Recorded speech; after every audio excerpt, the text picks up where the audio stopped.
You let the other one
Howdy, everybody, and a very happy game day to you wherever you might be.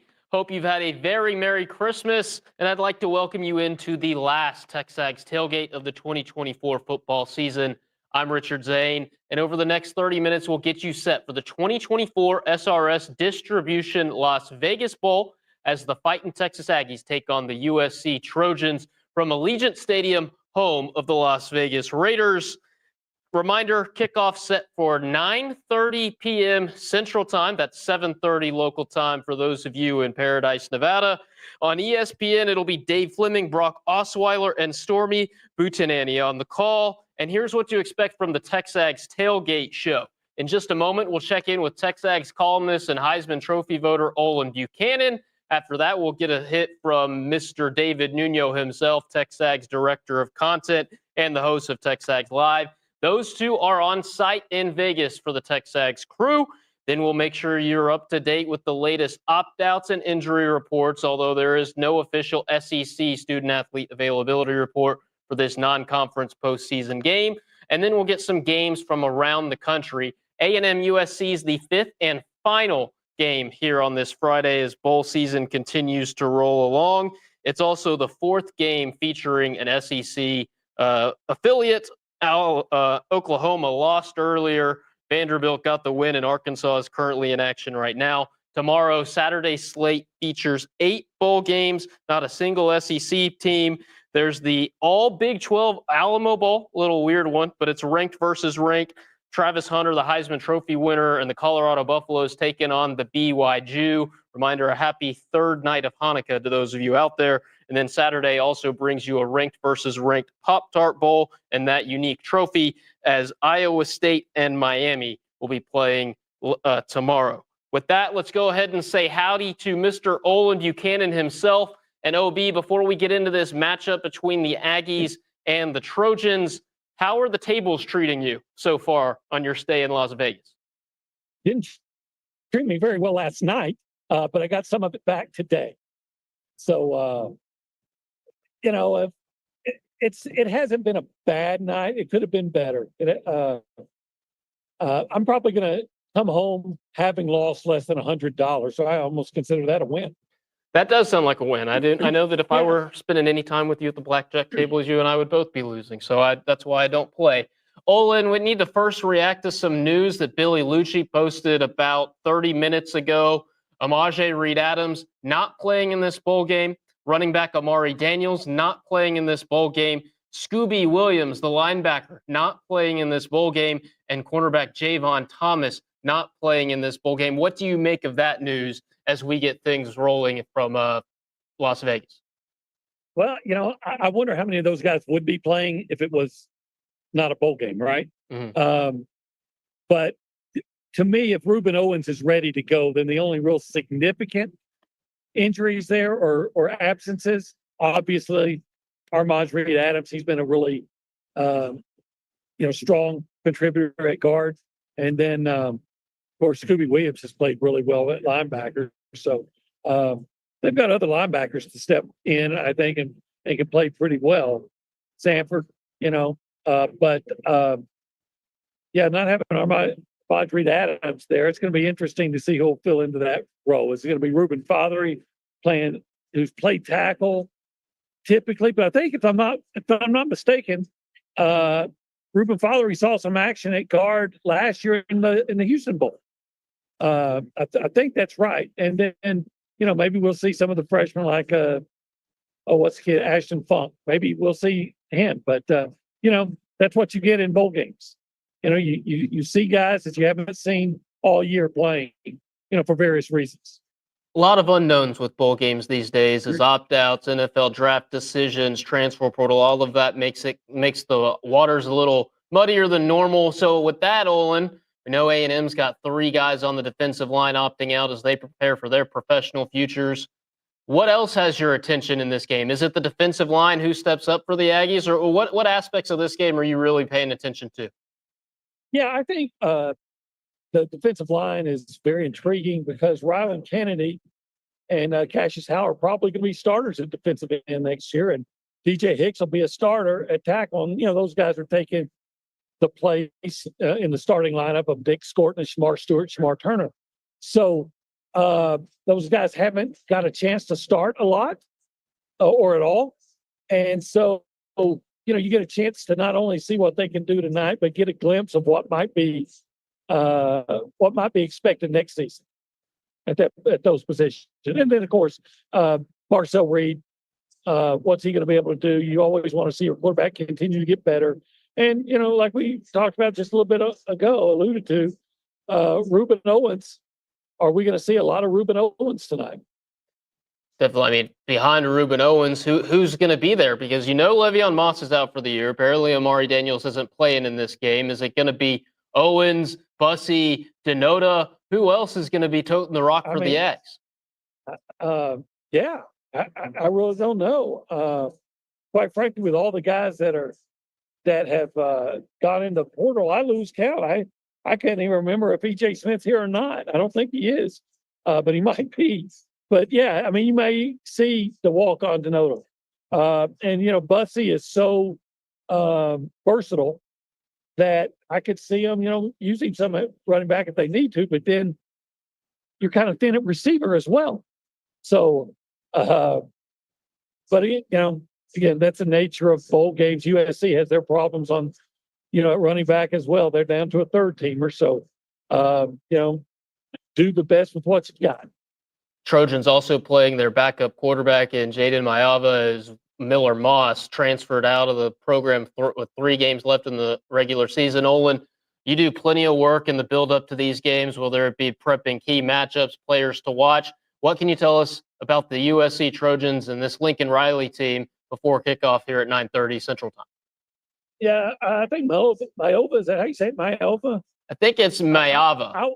I believe our Polynesian name expert, Ryan Broninger, tells me you're supposed to pronounce every single vowel. So Maiava, Mayava. I don't know. Okay. Well, I got the MAI part because that's like Mai Tai, the drink. So I figured that where they lost me was the third syllable. Okay, Mayava. That sounds good to me. I admittedly struggle with Polynesian names sometimes. I'm not an expert on it like Broninger. He's good. He threw for over 3,000 yards here, not necessarily all here, but for UNLV last season. Transferred, and after Miller Moss lost his starting job after a defeat to Washington State, Mayava stepped in, and he's been really productive. He threw for 361 yards and 3 touchdowns. In that loss to Notre Dame. And, we know how good the Notre Dame secondary is.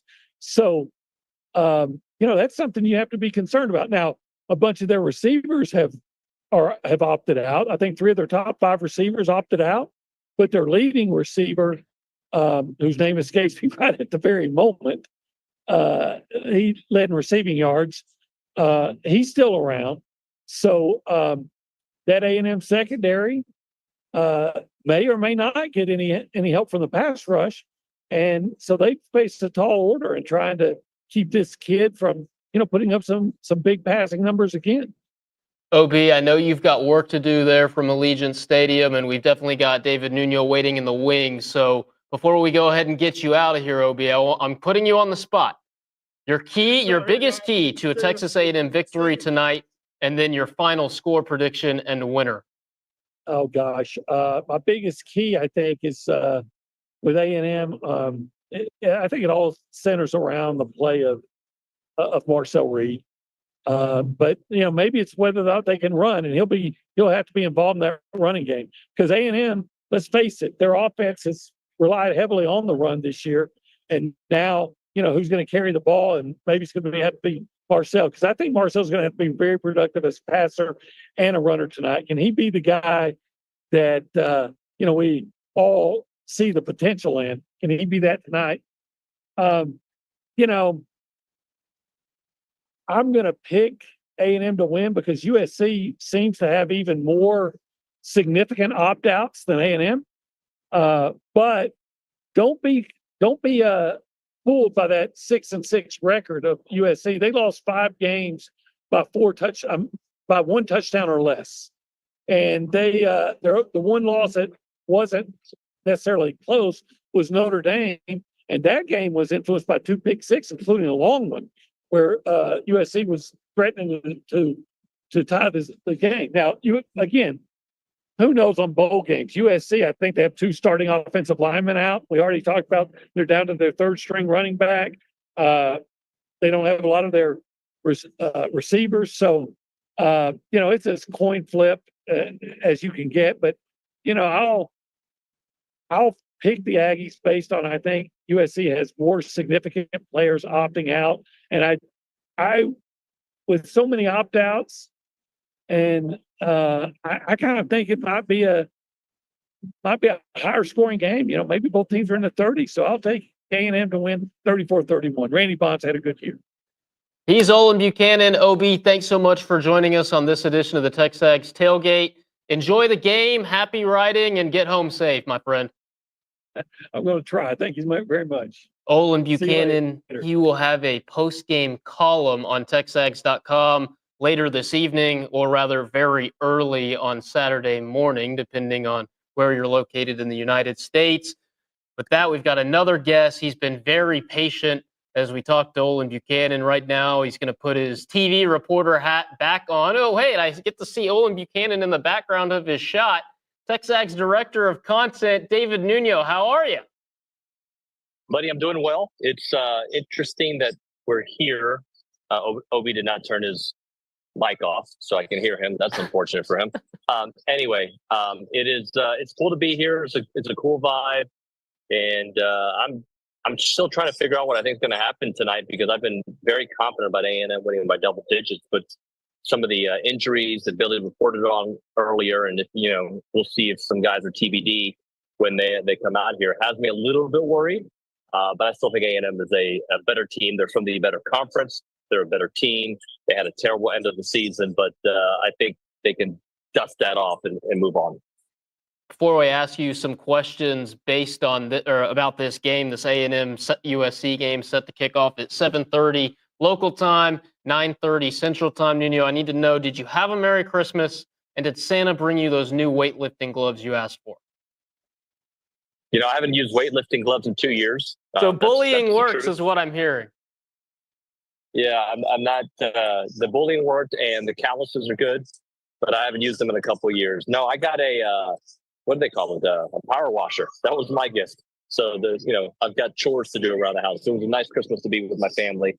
And then I left for Vegas. And let me tell you, Richard, the hotel, what's that movie with Nicolas Cage? And I don't know, he's drunk the whole time. He's an alcoholic in Las Vegas. That movie, whatever that movie's called, I think he was nominated for an Academy Award. That's what that feels like. It's a depressing hotel. I went to Billy's hotel. It was illustrious. It was beautiful. It was like you were greeted with a smile. My place, you've got the strike going on. People are cursing you out. So it's a different vibe at his hotel compared to mine.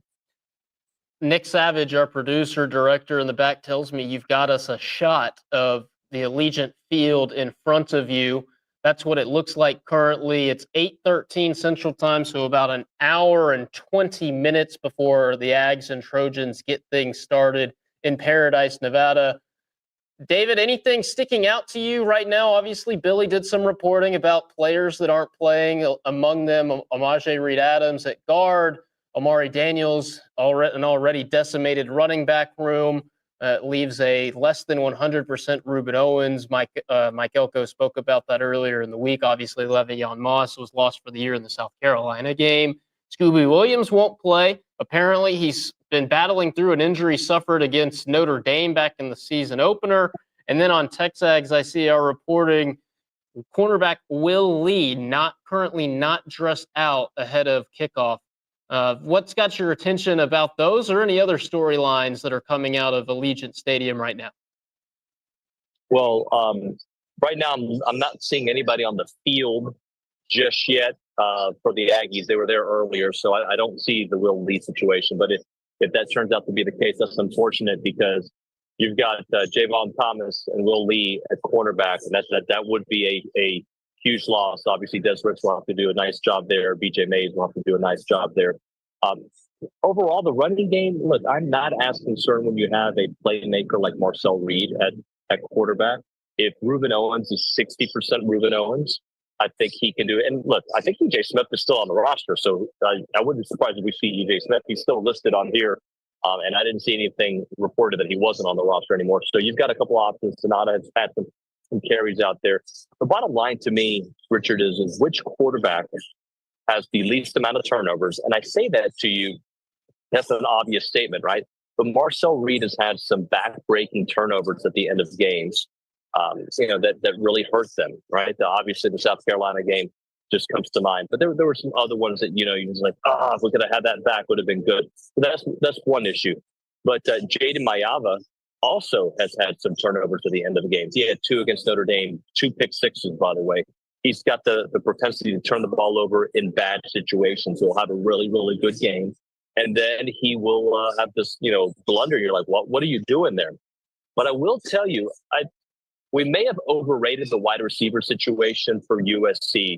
So obviously they've lost 3 out of their top 5 starting wide receivers. But I was talking to an insider earlier today who works with USC, and he's like, our 2 best wide receivers are still on campus.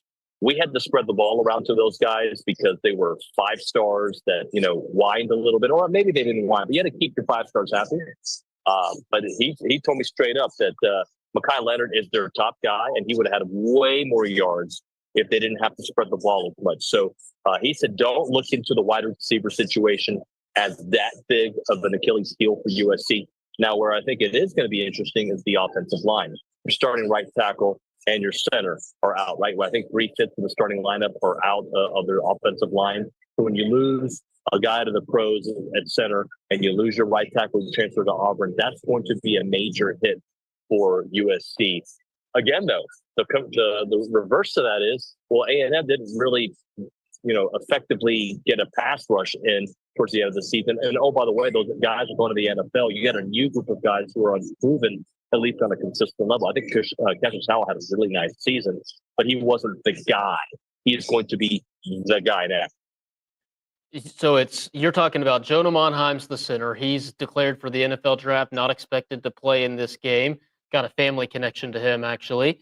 And they're also missing 2 other offensive linemen, Mason Murphy and Amos Talalale, I believe is the way you pronounce that name. And then the 3 receivers you're talking about, Kyron Hudson, Zachariah Branch, Deuce Robinson, 3 of their top 5 pass catchers. And then you throw in the factor in the tight end, Cade Eldridge, 4 pass catchers, not a part of this USC roster in Las Vegas tonight. Nuno, any other USC storylines that we might be glossing over or haven't talked about of yet? I know that they're hoping that a linebacker, one of their key impact players on defense, is back, and then they've got their guy in the backfield and the safety, the defensive backfield, that they're really excited about. He'll be there tonight as well. Well, I'd be remiss if I didn't mention the running backs, right? Because Woody Marks was a solid running back for them. He declared for the NFL draft. He was their starter, over 1,000 yards. And their backup, Quentin Joyner, also was a really nice running back. So they're on their 3rd and 4th strings running backs. And those guys don't have a lot of carries between them. I think Brian Thompson is the running back. His name is Jason, but I believe that's right. Regardless, A&M's going to have to be able to, because USC's offense this year was not a typical Lincoln Riley type of offense. They had some struggles. You mentioned the defense, though. They don't get after the quarterback, the defensive line. And their best rusher was Anthony Lucas, and he only played, 4 or 5 games this year. We remember him from his time at A&M. Bear Alexander goes in the portal. So part of their defensive line has already been decimated. But you mentioned the secondary. They love Kamari Ramsey. He's an elite safety who's played really, really well for them. And, Jalen Smith looks like he's going to play in this game. Not 100% sure on that one. But they've got some players. You mentioned the linebackers. And I think that's a couple things to really look at. Eric Gentry led their team with tackles for loss. And he only played 4 or 5 games this year with concussions. He said he wanted to play in this game. He was, it was a redshirt situation for him. He's coming and he's going to be playing in this bowl game. We heard from Easton Mascarenas Arnold. I don't think he said that with a Spanish accent. But regardless, we heard from him this week. He's had a really nice season as well. Mason Cobb, out of eligibility, will play. So they actually feel pretty good about their defense. They just haven't had the ability to get after the quarterback. But Richard, I think A&M still, with all these opt-outs, injuries, I still think A&M is the better team. They were not able to establish the run against Texas, and that certainly hurt them against an elite team like Texas. But I think Reuben Owens, if he is 60 to 80%, will be able to be just fine. And hopefully we get to see him on display. And who knows how they're going to use Terry Bussey, right? That's the name that we haven't really mentioned today. But Terry Bussey, give him the ball in space. And I don't care if this is the backfield or the wide receiver position. Give him the ball in space and see what this USC defense does against that SEC speed. Nuno, I know you got a job to do, so on your way out, I'll ask you the same couple of questions that I asked OB. Your X factor, your key to the A&M victory, and then a final score prediction and a winner. The X factor. Look, I'm going to have to say Reuben Owens. Is that who OB said? I'll change it if he did. Did he say that? I believe so. I think he said he was talking about the running game. Okay. The X factor is going to be the running game. Yes, he's right. I can't argue with that.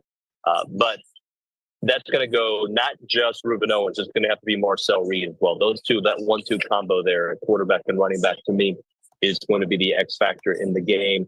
What are the other 2 points? And you wanted to score. What was the other thing you wanted, Richard? A winner and a score. Your key to the game, your X factor is kind of the same thing, and then a final score prediction. Yeah, I'm going to go A&M 34-20. How's that sound? I like it. You having fun out there in Vegas, my friend? You know what? Not the kind of fun I want. Look, it's been a typical Nuno week. Complaining about not getting enough sleep and working out and probably not eating the best of foods. Well, I mean, I've eaten a lot. So that's been the great part. I just don't like the picket line. That lady really hurt my feelings. Yeah, I was on your way out. I was going to tell you to steer clear of any brisket being served up in your hotel, because I know you're staying in the USC hotel, and also to steer clear of any picket lines. Don't cross any picket lines. Unfortunately, I've done it several times, but you know what? It'll be all worth it if A&M wins. It could be a meaningless bowl game. I don't care. I try to win at tic-tac-toe. I try to win at jiu-jitsu. I try to win at everything I do. So I want my Aggies to win and win big so we can have something nicer to talk about next week and for the rest of the offseason. Nuno, I appreciate it. Make sure Olin stays out of any fights up there in the press box and get home safe. Thanks. Great job, Richard. Thank you. That's David Nuno, TexAgs Director of Content, live from Allegiant Stadium. Appreciate him providing that field shot of, things down there on the field as things start to heat up. Teams are about to get out on the field, start warming up. With that, we'll go ahead and show you who's in, who's out, the players that aren't available in this game first. Here's the Texas A&M availability report. A lot of transfer portals you'll see on there, plus the 3 defensive linemen, Nick Scorton, Shamar Turner, Shamar Stewart. All 3 of them have declared for the NFL draft. Won't be playing in this one. Not even sure if they're in Las Vegas for this game. And then, of course, the Billy Lucci reporting. Offensive lineman Armaj Reed Adams, running back Amari Daniels, linebacker Scooby Williams, and defensive back Javon Thomas out with injuries. Apparently, Amari Daniels suffered a shoulder injury before the Texas game, played through the entire game, gutted it out, but obviously not able to go in this postseason game. On the USC side, they're also dealing with some transfer portal issues. A lot of question marks there. Other guys opting for the NFL draft as well. This is not a complete list. This is just a list of guys TexAgs has heard about and thought were notable opt-outs. So that's the USC availability report. You see a lot of transfer portal guys there. This is kind of a late game, right? So go ahead, throw another pot of coffee on, get ready for this late game.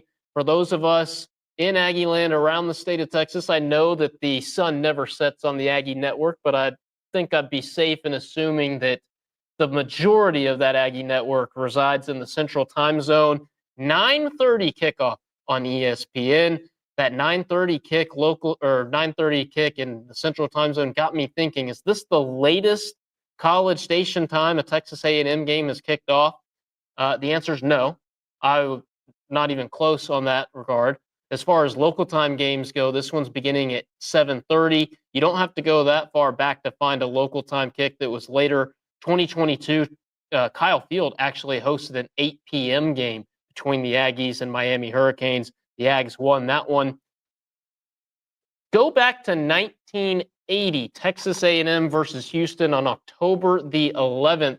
That game kicked off at 11:33 p.m. The reason behind it, a little unique. You're thinking, oh, maybe it was a weather delay in the Bayou City. Nope, the Cougs were playing their home games at the time inside the Astrodome.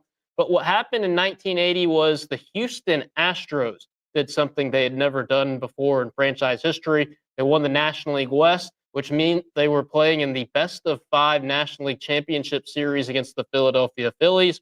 Game 4 that Saturday began at 3:15 p.m. Central Time. And instead of moving the game to a different stadium, a different date, head coach of the Cougars, Bill Yeoman, elected to play at the Astrodome, a baseball-football twin bill. And the baseball game began at 3:15, needed extra innings. The Phils won that game. It took a few hours to flip the field from a diamond to the gridiron. Kickoff at 11:30 because Yeoman said that the Astrodome was the most unique home field advantage in the Southwest Conference. The Cougs beat the Ags that night 17-13 in a game that ended at 2:31 a.m. Central Time on Sunday, October the 12th, knocking on wood that this one between the Ags and Trojans in Las Vegas doesn't last that long. With that, let's go ahead and check out games of note from around the country. A&M is playing the 5th of 5 college football bowl games here on this Friday. Earlier, we were treated to a fantastic ball game between Navy and Oklahoma at the Lockheed Martin Armed Forces Bowl in Fort Worth. Navy pulled that one out 21-20. OU led 14-0 after the first quarter, but Navy scored 21 unanswered points, tying the game on a 95-yard touchdown run by quarterback Blake Horvath. He finished with 92 passing yards and 155 rushing yards as the midshipmen came away with the victory. Oklahoma scored a touchdown with 6 seconds remaining. Brent Venables elected to go for 2, didn't get it, and Oklahoma Sooners finished 2024 with a 6-7 record. Venables is 22-17 in 3 seasons in Norman, entering next year squarely on the hot seat. Elsewhere in the Birmingham Bowl, an SEC team picked up the victory as Vanderbilt beat Georgia Tech 35-27, and the Commodores get to take not 1 but 2 trophies home with them back to Nashville. Obviously, they get the Birmingham Bowl trophy, but this is also the 100th anniversary of the Golden Cowbell. This is a game between 2 founding members of the SEC. Georgia Tech left the league back in 1964, but they had a trophy game back in the day. Georgia Tech has retained the Cowbell since winning in 1942. They've won 12 of the last 13, including a tie. They retained it in 1965. This was just the 5th meeting since the 1960s. Diego Pavia, one of everybody's favorite college quarterbacks, finished with 160 passing yards, 3 passing touchdowns, and 2 rushing touchdowns. That's 5 total TDs for Diego Pavia.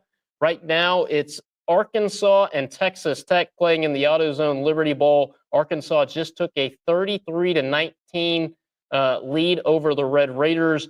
As Ryan Browninger so eloquently put it earlier, one of the lowest combined IQs of any bowl game out there in the country this year. And then in the DirecTV Holiday Bowl out in San Diego, it's Syracuse, number 21 Syracuse, up 28-21 on Washington State, a high-scoring affair out in America's finest city. I mentioned earlier the Pop-Tart Bowl is one that's got my attention tomorrow. That's a 2:30 kick on ABC. And as we put the bow on Texas A&M football season tonight, there is a non-conference hoops matchup in College Station tomorrow afternoon as Buzz Williams and the 13th ranked Aggies welcome Abilene Christian to Reed Arena. 3 p.m. tip-off on the SEC network. The Ags are 10-2. They are 4-0 against Quadrant 4 opponents, one of 7 teams in the nation with 5 or more Quad 1 and Quad 2 victories. This is their last non-conference game of the year. The Ags are a 24.5-point favorite over the Wildcats. Time to start wrapping things up here on the TexAgs Tailgate, and I've got 3 storylines that I'm watching as Texas A&M and USC get set to kick off. That game coming up in just about an hour, 9:30 Central Time, 7:30 local time for those in the Pacific time zone. That game will be on ESPN. The first storyline I'm watching is Marcel Reed as the unquestioned starter. He is the unquestioned starter. The reason being Connor Wigman and Jalen Henderson have both entered the transfer portal. Connor Wigman obviously landing at his hometown University of Houston. We talked about the Cougs a little bit earlier. Marcel Reed is a redshirt freshman signal caller. He's made every single start for the Aggies since coming in relief in the LSU victory. The Aggies won that game 38-23. He spurred that on. A&M went 1-4 down the stretch, but the Ags are 4-3 with him as the starting quarterback. Remember, he had earlier victories as a starter at Florida over Bowling Green and then against Arkansas in the Southwest Classic at AT&T Stadium. Marcel Reed has completed 61.1% of his passes this year for just over 1,500 yards, 12 passing touchdowns to 4 interceptions. He's also rushed for 501 yards and 6 touchdowns. Remember, last year in the Texas Bowl, he put on a show, had a career-high 361 passing yards in the loss to Oklahoma State. He did not start that game, but he entered the game after the first snap of the game. Remember, Jalen Henderson unfortunately broke his arm in that one. So I'm wanting to see what Marcel Reed does now, knowing that he is the guy, at least for the moment. We know that he's going to be the guy next year as the Aggies have brought in Jacob Zeno out of the transfer portal, a veteran experience to provide a nice little insurance policy behind Reed as the Aggies start to gear up for 2025. Second storyline I'm watching is what does Texas A&M's defensive line look like, and does somebody on the line emerge? It's no secret that the defensive line was vaunted entering the regular season. It obviously fell short of those expectations. A&M only had 24 total sacks in the regular season, just 3 in their last 3 regular season games. They didn't get to Lenore Sellers when they played South Carolina. They dropped Peyton Thorne twice, and they got to Quinn Ewers just once in the regular season finale against Texas. They're without Scorton, Stewart, and Turner. Scorton had 5 sacks. Stewart, 1.5 sacks. Shamar Turner had 2 sacks. So who's next? We expect to see a heavy dose of Cassius Howe, Ryland Kennedy, DJ Hicks. Albert Regis is going to be a key factor on the interior as well. Howe had 3 sacks and a team-high 8 quarterback hurries. Kennedy, 1.5 sacks. DJ Hicks, 1.5 sacks. And Albert Regis, a 0.5 sack as well. Gabriel Brownlow-Dindy's gone. Josh Salazar is gone. Malik Silla's gone. Samu Taume-Mpepe's gone. Eni White gone. So who's going to be the next guy up in the rotation? Is it going to be a true freshman like Solomon Williams or Dalen Evans, or is it going to be a fifth-year senior like Rodis Johnson? We'll have to wait and see as this thing gets set to kick off. Regardless, you have to make life difficult for Mayava. He has started the last 3 games since Miller Moss transferred. He's completing about 61% of his passes, 7 touchdowns to 3 interceptions. Olin Buchanan mentioned it earlier, passed for 360 yards and 3 scores against Notre Dame, but did throw 2 costly pick sixes. And then my last storyline to watch is something that Mike Elko spoke about last week and this week in his press conference, his media availabilities. It's a potential launching point for next year. A month ago, we know the Ags were a win away from the SEC championship game, and things, obviously, they fell short. They went south. They lost their last 3 SEC games. Instead of playing their way into the college football playoff, they're here at a quote-unquote meaningless bowl game in Las Vegas tonight. But A&M enters this game at 8-4. A&M, this is a jump up already from 7-5 and 5-7 the last 2 seasons. But a win tonight would allow the Aggies to finish with just their 5th 9-win season since they joined the SEC. That includes the 9-1 2020 season that ended in an Orange Bowl championship. That is the last bowl game the Aggies have won. So you have a chance to end some streaks there as well. On Thursday, Elko said, quote, "Win or lose, this feeling lasts for 6 months. That's just the nature of bowl games. When there is a ball down, there's a result. Those results last an awful long time because our team puts an awful lot into it. This game's not meaningless for the Ags. It's more reps for Marcel Reed. It's more reps for the youngsters on the defensive line and elsewhere. You've got to see if somebody can emerge with these additional reps and provide you some excitement heading into the 2025 season. And I'd like to go into the offseason feeling good for a change. As I said, A&M hasn't won a bowl game since the 2020 Orange Bowl. They opted out of the Gator Bowl in 2021, weren't bowl eligible in 2022, and then lost the Texas Bowl last year in Houston. So with that, I want to thank you for tuning into this edition of the TexAgs Tailgate. I want to thank David Nuno, Olin Buchanan for joining us from Las Vegas, Nick Savage for pushing the buttons behind the glass. Our director and producer does a fantastic job back there. The 2024 SRS Distribution Las Vegas Bowl is up next. You'll be able to find that on ESPN kickoff just after 9:30 p.m. Central Time. See you later, everybody, and beat the hell out of USC.